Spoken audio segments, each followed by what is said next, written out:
বাস্তব দেখেছি যে জল্লাদটা এখন আছে, আগে তো শাহজাহান ছিল, ও মারা যাওয়ার বের হয়ে মারা গেছে, এখন নতুন একজন দায়িত্ব পেয়েছে, ইলিয়াস, চট্টগ্রামে বাড়ি। লোকটাকে একদিন বললাম, ভাই কি অবস্থা বলেন তো? আমার বলছে, হুজুর আমার এখন 35 বছর বয়সে আমি জেলখানায় এসেছি, এর 17 বছর ছিলাম আমি সৌদি আরবে, আর আমার এখন ফাঁসির আসামি আমি। আমার যদি এখন যাবজ্জীবন হয়ে জেল খাটা লাগে, কমপক্ষে 22 বছর জেলে থাকা লাগবে। 35 থেকে 17, এরপরে 22, হিসাব করে দেখেন 74 বছর হবে। কত? 74 বছর বয়সে লোকটা জেলখানা থেকে বের হবে। খুব বড় অপরাধ করে গেছে না? পুরা জীবনই আমি শুনেছি যে কি কি করতেন। সৌদি থেকে 17 বছর পরে বের হলাম, দেশে আসার পরে বিয়ে করলাম। বিয়ে করার পরে আমার বোর সাথে আমার মায়ের মিল নেই, সব জিনিস আমি চাহিদা মতো পূরণ করেছি, কিন্তু মাকে আর ছোট বোনকে কিছু দিলেই ওর মন খারাপ হয়ে যায়। দিন রাত নেই, সব সময় শুধু মনোমালিন্য, ঝগড়া। শেষ পর্যন্ত আর পারলাম না যে আমার সম্পদ আমার মাকে দেই, আমার বোনকে দেই, ওর সমস্যা কি? সংশোধন করার জন্য একটা থাপ্পড় দিয়েছিলাম, ও ছাতা গেছে মুড়ি, একটু জোরে, লাগবে না। মারা যাওয়ার পরে তো বউ মারা কেস, প্রথমে ফাঁসি হয়ে গেল, এরপরে যাবজ্জীবন। এখন 22 বছর থাকা লাগবে আমার, 11 বছর চলছে। আমার তো বের হতে হতে আমার বয়স হয়ে যাবে 74 বছর। কি করব আমি? আমারে বলছিল, আপনি তো ওয়াজ করেন, বাইরে যে অন্তত একটু বলেন যে আমার মতো বিপদে যেন কেউ না পড়ে, কারণ আমি খুব বড় অপরাধ করিনি, আমি তো ঠিক রাস্তায় ছিলাম, মাঝখান থেকে একটু মিস্টেক হয়ে আমার জীবনটাই নষ্ট হয়ে গেল। তার যে শাশুড়ি ছিল, এই শাশুড়ি এবং শ্বশুর পরবর্তীতে ওর মা বাবার ওপরে এই মেয়েটার জন্য বহু অত্যাচার চালিয়েছিল ভেতরে, যেহেতু যোগাযোগ বিচ্ছিন্ন ছিল। কষ্টের কথাগুলো যখন এসে এসে আমার কাছে বলতো, আমি নিজেই কেঁদে ফেলতাম যে এই লোকটা তো সেরকম মেজর অপরাধ না, আর তো মারার জন্য মারে নাই, শুধু সংশোধনের জন্য একটা থাপ্পড় দিয়েছিল, ছাতা মরে গেছে। স্ত্রীর যদি মনটা উদার হতো, মন যদি বড় হতো, নবীজির হাদিস যদি এই মেয়েটা মানতো, বিশ্ব নবী জানিয়েছেন, পৃথিবীর মেয়েরা তোমরা যদি মনে করো যে আমার স্বামীর হায়াত বেড়ে যাক, আরো বেশি দিন বেশি থাক, আমার স্বামীর সম্পদ সম্মান আরো বেড়ে যাক, তাহলে স্বামীকে মাঝে মাঝে বলবা তার রক্তের সম্পর্ক যেগুলো, এগুলো যেন অটুট রাখে, ঠিক রাখে। পৃথিবীর মানুষের সবচেয়ে বেশি রক্তের সম্পর্ক তার মায়ের সাথে। এক কথা বলেন কেন? এই জন্য পুত্রবধূ যারা বসে আছেন, আমার যতটুকু বাস্তবতার জ্ঞান আছে আমি দেখেছি, এই দেশে আমরা যারা জামাই আছি, এটা মনে হয় রেকর্ড হয়ে কালকে আমার ম্যাডাম শুনবে, শুনুক, কপালে যা আছে হবে। আমরা জামাইরা যেভাবে আমাদের শাশুড়িকে শ্বশুরকে যেইভাবে দেখি, যেই নজরে দেখি, আর যেভাবে আচরণ করি, বউগুলো যদি তার হাফ আমার মা বাবার সাথে, আমাদের মা বাবার সাথে ওইটা করতো, এই দেশে কোনো ছেলে আলাদা হওয়া লাগতো না। একটু বেশি বলে ফেললাম নাকি? ঠিক মানে 100 ভাগ ঠিক। আপনি অনেকে মনে করেন আমি নামাজ পড়ি, রোজা রাখি, আমি কালো বোরকা পরে বাজারে যাই, আমি জান্নাত পাবো না। মানে কিসের জান্নাত? আপনি তো মানুষের অধিকার নষ্ট করেছেন, আপনি একটু উদার হতে পারেন না? কি করবেন আপনি সম্পদ বেশি নিয়ে? এই মেয়েটাকে খারাপ করার পেছনে ওই মেয়েটার মা আর ওর বড় বোন ওখান থেকে শুধু বুদ্ধি দেয়, তাড়াতাড়ি আলাদা হয়ে যা, আরামে খেতে পারবি।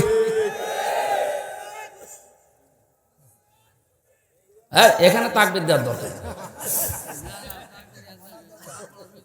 সব বনাশ হয়ে যাচ্ছে, তাকবীর দিচ্ছে। যেহেতু পয়েন্টটা এসেছিল, মা বোনেরা হাতে পায়ে ধরে বলছে আপনাদেরকে, বাঁচতে যদি চান 4টা যে ফরজ কাজ আছে, তার ভেতরে কিন্তু স্বামীর সেবা, স্বামীর মন জয় করা আপনি পারছেন না। শয়তানের ধোকায় হোক, হ্যাঁ শয়তান তো বসে নেই, আপনাদেরকে জাহান্নামে দিতে চায়। এই জন্য স্বামীর গুরুত্ব আপনার মন থেকে তুলে দিয়েছে। অথচ নবীজি জানিয়েছেন, আমি যদি এই পৃথিবীতে আল্লাহ বাদে কাউকে সেজদা করার অনুমতি দিতাম, মেয়েদের কানে কানে বলতাম স্বামীর পায়ে সেজদা করো। কত দামি জিনিস, আর তাকে ধরে ধরে আপনি অপমান করেন, মারেন। আমি তাফসীর থেকে একটা পয়েন্ট লিখেছি, ইহুদিদের মেয়েদের ভেতরে স্বভাবগুলো আছে। আল্লাহর নবী জানিয়েছেন এই পৃথিবীর ময়দানে দাজ্জাল তার মিশন চালু করার জন্য 7টি কাজ করে যাচ্ছে, কিয়ামত পর্যন্ত এটা করবে। মেয়েরা যারা এসেছেন আপনারা যেন সাবধান হয়ে যান, এর জন্য বলছি দাজ্জালের মিশন হচ্ছে 7টি। ওরা ইহুদিদের মেয়েদের যে গুণগুলো আছে এগুলো আমাদের ভেতরে প্রবেশ করাতে চায়। মহিলা প্যান্ডেলে যারা আছেন আপনি মেলাবেন, আমি তাফসীর থেকে তুলেছি। 1 নম্বরে আন্নানা। আন্নানা বলা হয় ওই সমস্ত মেয়েদেরকে যে মেয়েরা স্বামীকে বলে তুমি যা করবা সব আমার জন্য, আর বাকি সব ডিলেট। এরকম মেয়েদের মন দেশে নেই। এটা দাজ্জালের একটা মিশন। প্রথম যেই মেয়েকে দাজ্জাল টার্গেট করবে, মনে করবেন ওর ভেতরে এই গুণটা পয়দা হবে, এই দোষটা, যে যা করবা তুমি সব আমার জন্য, বিয়ে আমারে করেছো, এখন তোমার মা বাবা বোন ভাই যা আছে চাচা ফুফু সব ডিলিট করো। এরকম মন, এরকম কথা বলে, এরকম বউ দেশে আছে না নেই? আপনি বিশ্বাস করতে পারেন ওই মহিলাকে দাজ্জাল টার্গেট করেছে, ওকে জাহান্নামে নেওয়ার জন্য। 2 নম্বরে মান্নানা, যে মহিলা খালি খোঁটা দেয়, বাবার বাড়ির কথা তুলে মাঝে মাঝে স্বামীর মনে কষ্ট দেয়, খোঁটা দেয়, তুমি আমারে চেনো, আমি চেয়ারম্যানের মেয়ে, আমার ভাই একটা মাস্তান। 3 নম্বরে হান্নানা, যে স্বামীর খেদমত করা দরকার এটা করে না, আর উল্টা খেদমত নেয়। যদি বলেন একটু আমি যে 8 ঘন্টা ডিউটি করে আসলাম, একটু পানি দাও, তুমি ডিউটি করেছ আমি কি বসেছিলাম? পানি নিজে ঢেলে খাওয়ার, আমার একটু ঢেলে দাও। 4 নম্বরে বেশি কান্নানা, অহংকারী, হয়তো সম্পদের, রূপের অথবা বংশের। সব সময় যারা অহংকার করে চলে শয়তানের টার্গেটে পরিণত হয়েছে। 5 নম্বরে বেশি হাদ্দাকা, স্বামীর পছন্দের যারা গুরুত্ব দেয় না। নবীজি জানিয়েছেন বাজার থেকে যদি স্বামী কিছু নিয়ে আসে, পছন্দ যদি নাও হয়, সামনাসামনি কোনো কথা বলবা না। অথচ আপনি আপনার টার্গেট মতো, সমর্থ মতো এত কষ্ট করে একটা শাড়ি নিয়ে আসবেন, জীবন ওর মনই পাবেন না।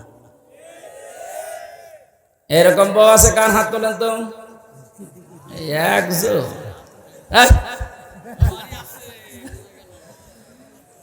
6 নম্বরে বেশি সাদ্দাকা, যারা হারামের প্রতি উৎসাহ দেয় স্বামীকে, খালি মাঝে মাঝে অন্যের তুলনা তুলে ধরে, যে কি করো, পাশের বাড়ি দেখো না, ওর বেতন তো তোমার চাইতে কম। এই যে হারামের প্রতি আপনি উৎসাহ দিচ্ছেন। লোত নবীর স্ত্রীর সাথে আপনাকে জাহান্নামে থাকা লাগবে, কথা বুঝতেছেন? নিজের চরিত্র ভালো তাতে কি হয়েছে? আপনি যদি হারাম কাজের প্রতি উৎসাহ দেন, কাউকে সাহায্য করেন, কিয়ামতে আপনি লোত নবীর স্ত্রীর সাথে জাহান্নামে থাকা লাগবে। এটা তো আমি বানালাম নাকি? সূরা আরাফ 8 নম্বর পারার 20 নম্বর পৃষ্ঠা 3 নম্বর লাইনে 83 নম্বর আয়াত তাফসীর থেকে বলছে, আল্লাহ রাব্বুল আলামিন 2 জন ফেরেশতাকে পাঠালেন। 2 জন ফেরেশতা এসে লোত নবীর কাছে এসে বলে, আল্লাহর নবী আপনার উম্মতদেরকে নিয়ে আপনি এখান থেকে চলে যান, আমরা মাগরিবের সময় আল্লাহর গজব এখানে নাজিল করব। কিন্তু সাবধান, ফাআনজাইনাহু ওয়া আহলাহু ইল্লা ইমরাতাহু কানাত মিনাল গাবিরিন। আপনার স্ত্রীকে আপনি নিতে পারবেন না, যারা আছে বাকি সবাইকে নিয়ে যান। আপনাকে যারা স্বীকার করেছে আপনার উম্মত, নিয়ে যান, স্ত্রীকে নেবেন না। প্রশ্ন আসতে পারে, লোত নবীর স্ত্রীর চরিত্র খারাপ ছিল? না না। পৃথিবীর কোন নবীর স্ত্রীর চরিত্র খারাপ ছিল না, কারণ হারাম রক্তের ভেতরে আল্লাহ নবীদের রক্ত ঢোকান নাই। এই জন্য নবীদের স্ত্রীর চরিত্র ভালো ছিল। কিন্তু এই মহিলা চরিত্রহীনাও ছিল না, চরিত্র খারাপও ছিল না, কিন্তু তলে তলে চরিত্রহীন মানুষদেরকে সাপোর্ট করত। ওই জামানায় একটা গণা ছিল, পুরুষে পুরুষে জেনা, মহিলা মহিলায় জেনা করত, ওইটাও সাপোর্ট করত, নিজে করতো না, শুধু সাপোর্ট করত। একটু চিন্তা করেন তো, এত বড় একটা জলিলুল কদর নবী লূত আলাইহিস সালাম, তিনি ইব্রাহিম নবীর ভাগ্নে, এত বড় নবীর ভাগিনা, নিজে নবী, তার স্ত্রী নবীর স্ত্রী হওয়ার পরেও নিজের চরিত্র খারাপ না, চরিত্রহীনাও ছিল না, শুধু হারাম কাজ যারা করে তাদেরকে সহযোগিতা করতো, সাপোর্ট করতো, ভালোবাসতো, যে ঠিক আছে। এইটা করার কারণে আল্লাহ তাকে বললেন, ছেড়ে দাও, ওকে আমি জাহান্নামের, ওকে গজব নাজিল করে ধ্বংস করে জাহান্নামে দেব। রাজবাড়ি ফরিদপুরবাসী অনেকেই মনে করছে আমার নিজের চরিত্র তো ভালো, আমি কোনো অন্যায় কাজে যাই না, কিন্তু এমন মানুষকে সাপোর্ট করে যার চরিত্র ভালো না। এ দেশের কথা বলছি না, এক কথা বলছে না কেন? মা বোন যারা এসেছেন, হযরতে ফাতেমাতুজ জোহরাকে আল্লাহ যে দুইটা কারণে জান্নাতের নেত্রী বানিয়েছেন মেয়েদের, তার এক নম্বরে কোনো দিন তিনি স্বামীকে হারাম কাজে উদ্বুদ্ধ করেননি। না খেয়ে থেকেছেন 3 দিন পর পর, আপনি সহ্য করতে পারবেন? 3টা দিন মানে 72 ঘন্টা না খেয়েছিলেন নবীর মেয়ে, তারপরও স্বামীকে দিয়ে কোনো হারাম কাজ করতে উদ্বুদ্ধ করেননি।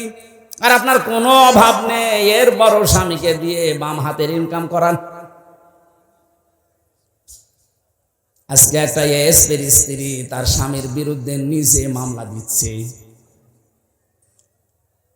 সম্মানিত মা বোনেরা, আমাদের হুঁশ হবে একদিন, যেদিন আজরাইল আসবে, ওই সময় হুঁশ হয়ে আর লাভ হবে না। এখনই হুঁশ ফেরা দরকার। 7 নম্বরে পেয়েছি বাররাক, এটা না বলাই ভালো। হ্যাঁ, বলে আমি মায়ের খাই। বাররাকা মানে এমন স্ত্রী যে স্বামীর গায়ে হাত তোলে। এই কথা বলছে না কেন? এরকম মানুষ দেশে নেই? বহু পালোয়ান বাইরে বীর, ভেতরে যায় ক্ষীর হয়ে যায়। এটা দাজ্জালের যে 7টা মিশন নারীদেরকে নিয়ে, এখানে যারা এসেছে এই মেয়েরা যেন এই মিশনে এই খপ্পরে না পড়ে, বলেন আমিন। এত বড় কঠিন মুহূর্তে হযরতে আসিয়া তার স্বামীর জন্য বরদোয়া দেননি। হ্যাঁ, তিনি বলেছিলেন, আল্লাহ তুমি আমাকে বাঁচাও, নাজ্জিনি মিন ফিরআউনা ওয়া আমালিহি ওয়া নাজ্জিনি, একালিপ করে টান আছে। তুমি আমার স্বামীর অত্যাচার এবং যাদেরকে দিয়ে অত্যাচার করাচ্ছে এই জালেমদের কবল থেকে তুমি আমাকে বাঁচাও, কিন্তু আমার স্বামীর উপরে তুমি গজব দিও না। এত বড় কঠিন মুহূর্তেও যদি বরদোয়া না দিতে পারে, আপনার কি হয়েছে? একটা সাবান কম হলে আপনি খোঁটা দেন, বরদোয়া দেন, উল্টা পাল্টা কথা বলেন। পরীক্ষিতা নারী হওয়ার জন্যে 28টা গুণ মেয়েদের অর্জন করা লাগে। সূরা নিসার ভেতরে ধারাবাহিকভাবে আল্লাহ দিয়েছেন। ইবনে কাসির তাফসীরটা মেয়েদেরকে পড়াবেন। আমার আজকের আলোচনার বিষয় ওইটা না, শুধু নামকরণটা বললাম। সূরা মুমতাহিনা শব্দের শাব্দিক অর্থ পরীক্ষিতা নারী। কি নারী? যে সমস্ত মেয়েরা পরীক্ষা দিয়ে পাশ করেছে, তাদের ভেতরে 6টা গুণ আপনি হে নবী দেখতে পাবেন। এরা যখন আপনার কাছে বায়াত নেবে বলে আসবে, তাদেরকে আপনি বলবেন, মেয়েরা এসেছিল নবীজির কাছে, এসে বলে, হে রাসূল, আমরা আপনার সাথে হাত মিলাতে চাই। ইবনে কাসির মুফাসসির বলেন, বিশ্ব নবী জানিয়েছেন, ওই সময় আমি মেয়েদের বেগানা মেয়ের সাথে হাত মিলাই না। অথচ বাংলাদেশে আমরা বহু পীরের নামে কলঙ্ক দেখছি, ওরা মেয়েদেরকে পর্যন্ত মুরিদ বানায়। এই কথা বলছে। পুরুষের জন্য মহিলাকে মুরিদ বানানো, তার খেদমত নেওয়া জায়েজ আছে? বলেন বলেন। এগুলো যারা করছেন না বুঝে করছেন, আপনি থামেন। বিশ্বনবী জানিয়েছেন, হ্যাঁ, এই পৃথিবীতে তিনটা জিনিস আমার কাছে সবচাইতে বেশি প্রিয় লাগে, ভালো লাগে। তার এক নম্বরে আমার নিজের স্ত্রী। কার স্ত্রী? নিজের স্ত্রী। জাওজাতি, আমার নিজের স্ত্রী ভালো লাগে আমার কাছে। আমাদের কাছেও স্ত্রী ভালো লাগে, তবে নিজেরটা ছাড়া অন্যেরটা। কথা বলছেন? মানুষের দেখবেন লাইন চলছে এখনো, এই যে পরকিয়া প্রেম যারা করেন এখনই থামেন, হয়তো তিনটা ক্ষতি হয়ে যাবে দুনিয়ায় আর তিনটা আখেরাতে। পরকিয়া প্রেমে যারা লিপ্ত আছেন, আপনার এক নম্বরে চেহারার উজ্জ্বলতা নূর আল্লাহ নষ্ট করে দেবে। দুই নম্বরে আপনার হায়াত আস্তে আস্তে কমে যাবে। তিন নম্বরে যখন মারা যাবেন ঈমান পাবেন না, একটা সংসার নষ্ট করার জন্য বেঈমান হয়ে মরবেন। এ লাইনে আছে নাকি এলাকায় কেউ?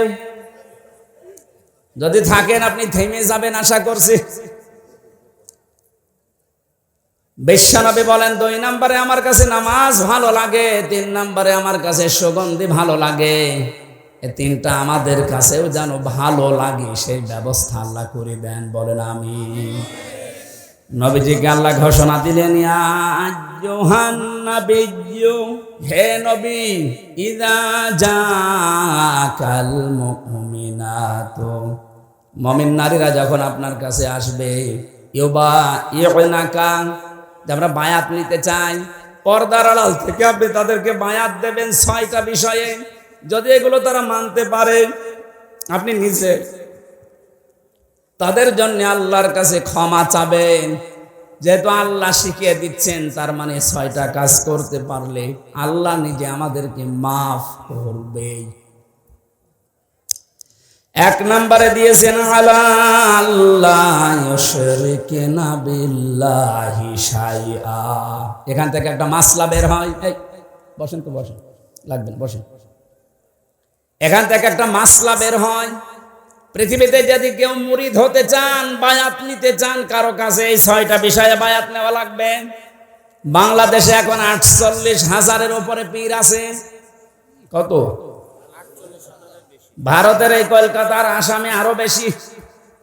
আমি তো 17, 18, 19, 20 এই সমস্ত সালগুলোতে ভারতের এই কয়েকটা রাজ্যে দেখেছি, ও ঘরে ঘরে পীর। বিশেষ করে মুর্শিদাবাদ, আরে নদিয়া, হুগলি, এই সমস্ত জায়গায় জায়গায় পীর। পীরটা ওরা ব্যবসা হিসাবে নিয়েছে। বাংলাদেশের জরিপে যেটা সরকারি 48,000। আপনারা যদি মরিদ করতে চান, বায়াত দিতে চান, প্রথমে আপনাকে বলা লাগবে যে আমার দরবারে কোনো শিরিক চলবে না। আল্লাহ বাদে অন্য কাউকে সেজদা দেওয়া কি? আল্লাহ বাদে অন্য কাউকে ডাকা কি? তাহলে যেই দরবারে সেজদা দেওয়া হয়, সে মানুষকে হোক, কবরে হোক, মাজারে হোক, এবং আল্লাহ বাদে অন্য কাউকে ডাকা হয়, এটা কি? আরো জোরে। এগুলো যে দরবারে হচ্ছে, এখানে মুসলমান যেতে পারে? যাচ্ছে না? আশা করছি আপনি থামবেন। আপনি বায়াত যদি নিতে চান, এমন দরবারে যাবেন যেখানে গেলে প্রথমে বলে শিরিক করা যাবে না। শিরিক কি? না।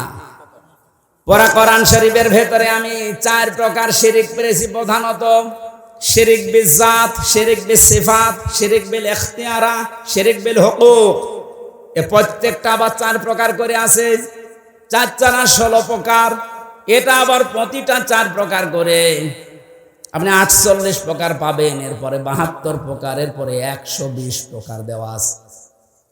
তাফসীরে হাক্কানি খোলেন, শিরিক 120 প্রকার পয়েন্ট আকারে দিয়েছে। এতগুলো শিরিক যদি এখন পয়েন্ট আকারে একটা একটা করে বলতে যায়, আমি সব লিখেছি, সময় যাবে, আর গরমে আমারও সহ্য হচ্ছে না। এই জন্য খুব তাড়াতাড়ি করছি। এগুলো একটু পড়ে নেবেন যে শিরিক, আল্লাহ যেটা পারে ওটা অন্য কেউ পারে, এটা বিশ্বাস করার নাম শিরিক। এক কথা বলেন। আইন তৈরি করতে পারে শুধুমাত্র আল্লাহ, এটা অন্য কেউ পারে বিশ্বাস করে যদি কেউ কাজ করে, সেও মুশরিক। ওরা ইয়াসিনা, জেনা করা যাবে না। এ জেনা শুধু হাতের জেনা, মুখের জেনা, চোখের জেনা, অন্তরের জেনা, লজ্জা স্থানের জেনা।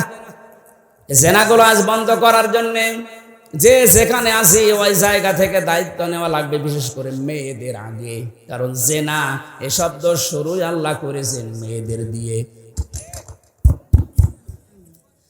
আসানিয়াতু ওয়াসানি ফাজলিদু কুল্লা ওয়াহিদিন মিনহুমা মিয়াতা জালদা। আল্লাহ পাক বলেন জেনাকারিনী এবং জেনাকারী, আগে কার নাম? মেয়েদের নাম।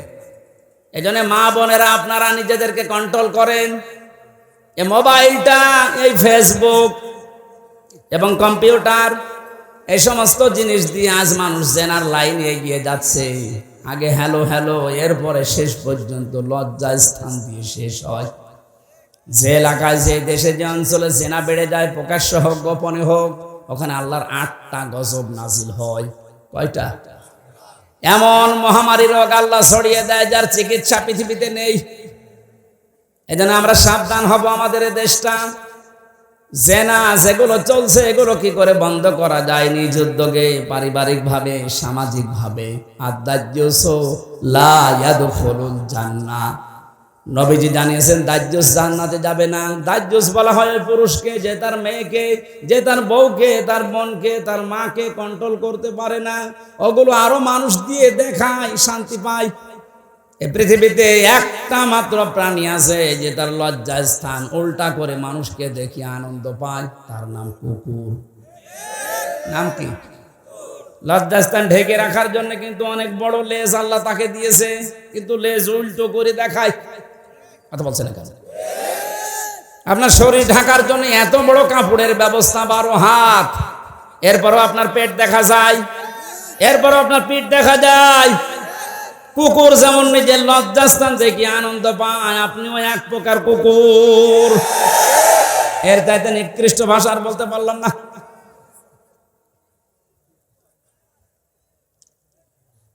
আশা করছি আপনি থামবেন। একটা মহিলা যদি বেপরদা, জেনা এই সমস্ত করার কারণে জাহান্নামী হয়ে যায়, কমপক্ষে 4 জন পুরুষ কিয়ামতের সঙ্গে নিয়ে যাবে।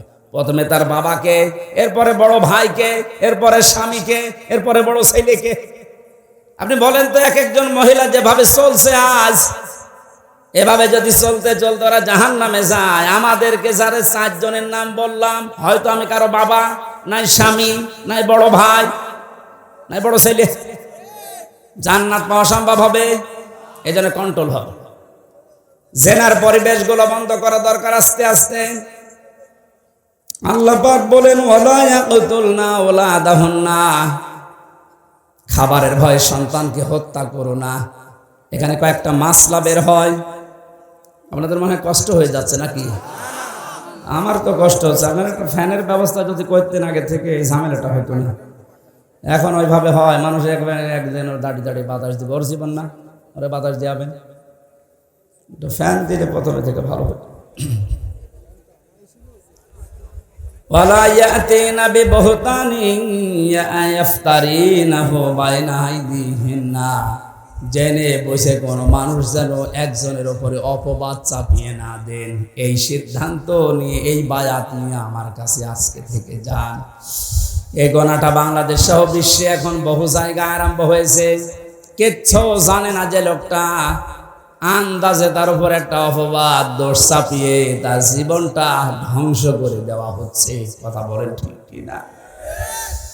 বহু ভুক্তভোগী মানুষকে আমি জেলখানায় পেয়েছি, একেবারে নিরপরাধ, কিচ্ছু জানে না ও বিষয়ে, আন্দাজে দোষটা চাপিয়ে তার সংসারও শেষ, তার জীবনটাও শেষ করে দিলেন। এগুলো আপনি মাপ পাবেন না। অপবাদ দেওয়া থেকে আমাদের বিরত থাকা লাগবে। খুব মারাত্মক অপরাধ এটা, অপবাদ। 6 নম্বরে আল্লাহ বলেন ওয়ালা ইয়াসিনাকা ফি মা'রুফিন ফাবাই'হুন্না, কোন ভালো কাজ যদি আপনি আরম্ভ করেন, সেই কাজের বিরোধিতা যেন আপনার সাথে না করে। এজন্য আমরা কোনো ভালো কাজে আঞ্জাম দিলে দল মত দেখা যাবে না, ওই কাজে আঞ্জাম দেওয়া লাগবে। আল্লাহ পাক বলেন প্রতিটি মানুষকে আমি আল্লাহ কিয়ামতে আমার সামনে বিচারের জন্য ডাক দেব প্রথম ধাপে একা একা। কয়জন করি? কেউ থাকবেন আপনার সাথে। একটু নিজের দিকে মিলান তো এই বাস্তবতাটা। আপনি নিজে দাঁড়িয়ে আছেন আল্লাহর সামনে, আল্লাহ এবার জিজ্ঞাসা করবে, হামজা 2024 সালের আগস্ট মাসের 31 তারিখ পর্যন্ত তোরে মাফ করে দিলাম, যা। শুধু সেপ্টেম্বরের 1 থেকে 6 তারিখ, এই 6 দিনের হিসাব দিয়ে তুই জান্নাতে চলে যা। ও ফরিদপুরবাসী, আমার যতটুকু বাস্তবতা আমি যা দেখতে পাচ্ছি, আমার যা ঈমান আমল আছে, আমার তো এই 6 দিনের হিসাব এখনো জোগাড় করা সম্ভব না। আপনারা পারবেন?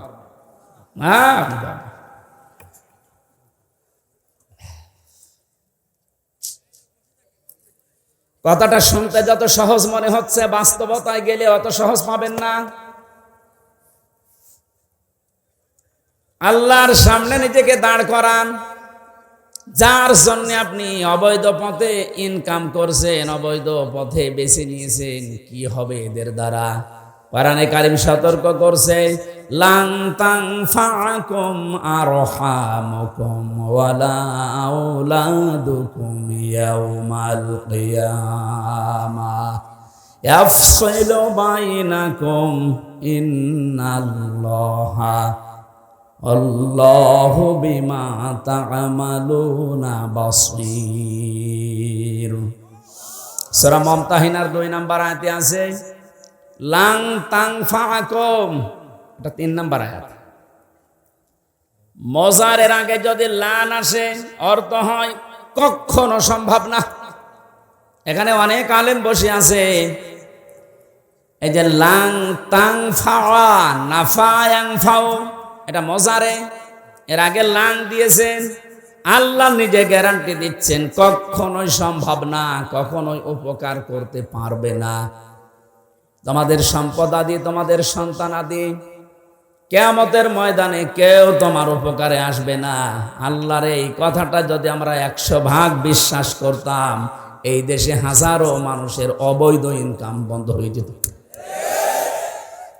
আমরা ওই যে কিছু ভাষা বিশ্বাস করি, এই জন্য আমাদের অবৈধ পথ বন্ধ হয় না।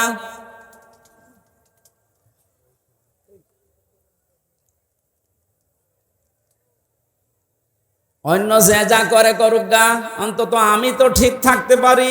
জীবন চলে গেলেও কার জন্য কি করব? আমার সন্তানের জন্য, স্ত্রীর জন্য, এরা সব কিছু আমার থেকেই পার্থক্য করে দেবে আল্লাহ।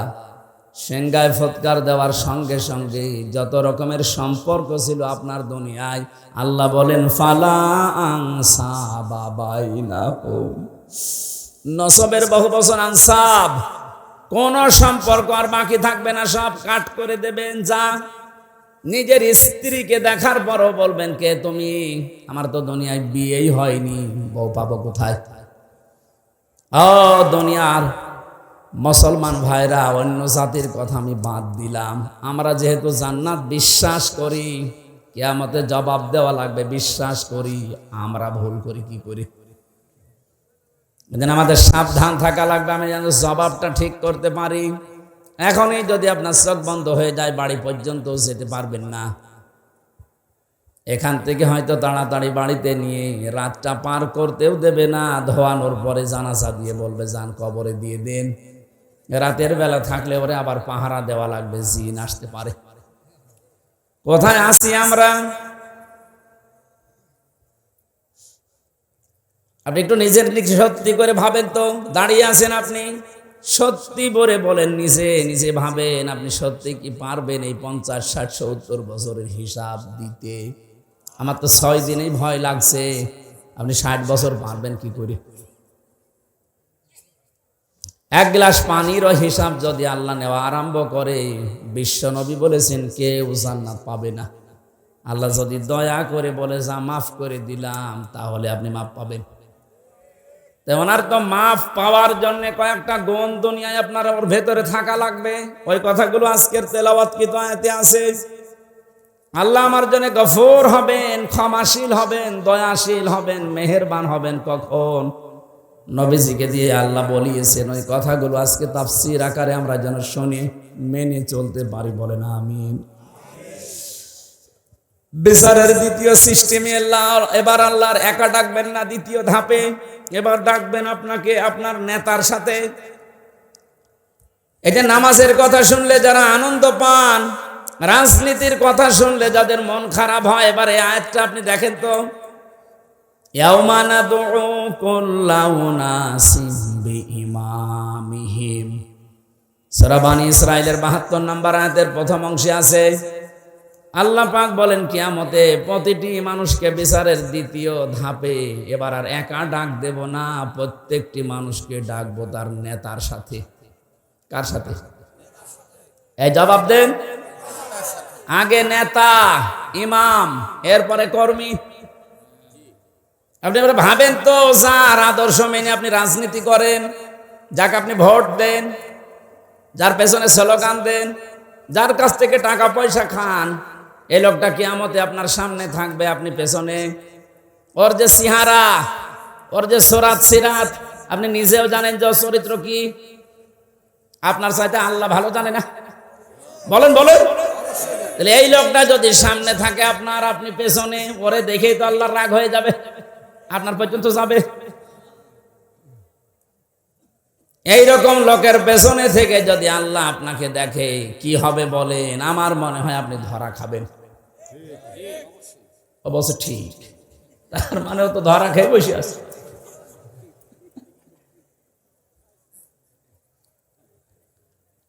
না, আসলে তো ঠিকই বলেছে, কারণ যেরকম চলে ঠিক ওই রকম কায়দায় বলছে। আমরা যেন ধরা না খাই, এই জন্যই তো সতর্ক করছি। জানে এই দুনিয়াতে কারোর জন্য একা না, সবার জন্য।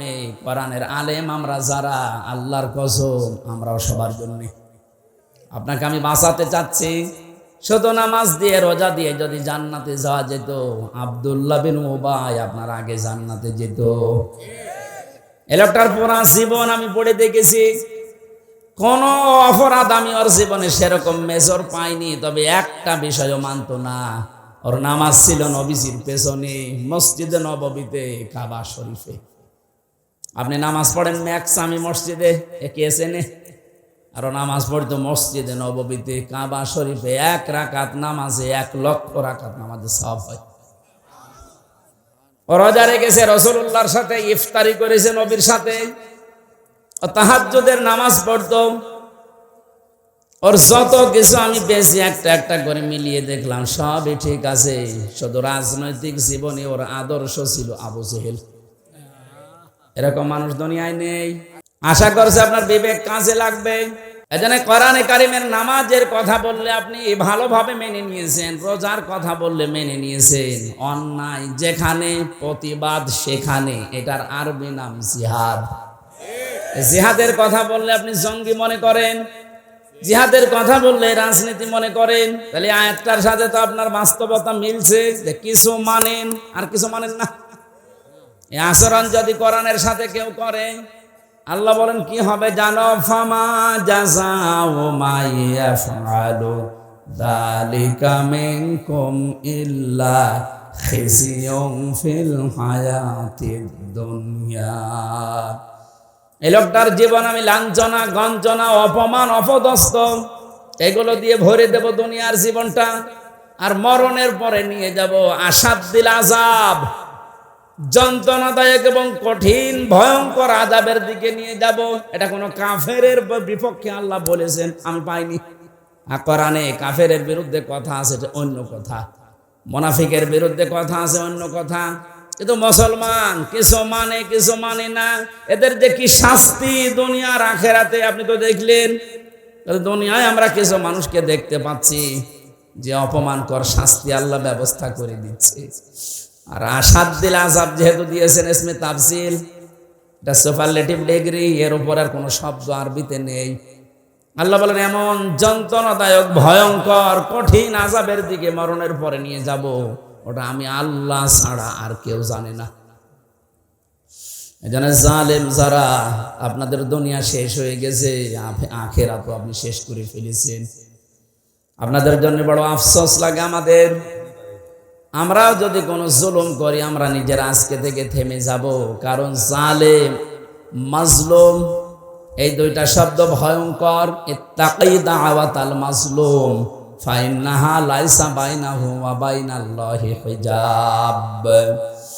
নবীজি বারবার জানিয়েছেন উম্মতেরা, যাই করো মজলুমের বরদুয়া থেকে নিজেকে বাঁচিয়ে রাখবা, কারণ মজলুমের বরদুয়ার আল্লাহর ভেতরে কোনো হেজাব পর্দা থাকে না, সরাসরি কবুল হয়ে যায়।